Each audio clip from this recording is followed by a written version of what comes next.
maanta waxay timid askar badan ayaa timid askartaasi waxay ka cabanaysay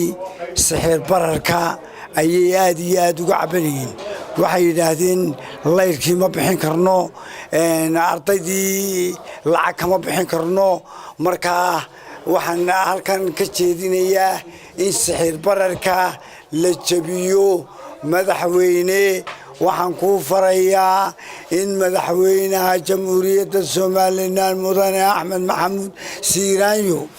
waxaan farayaa inaad ka jabisid sixir bararka dalka iyo dadkaba waayo askartii cabasho badan ayay la timid waxaan nahay arrimaha bulshada sida daraadeed waxaan ka hadlayaa markaasi sixir bararka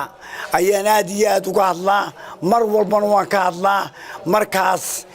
askartaasi cabasho ballaaran ayay keentay askar aad iyo aad wanaagsan way fiican yihiin waxa qasama samayn karaan marka waxaanu leenahay lacagta loo kordhiyo askarta waxaan farayaa askarta haday booliis tahay haday military tahay lacagta loo kordhiyo macallimiintana lacagta loo kordhiyo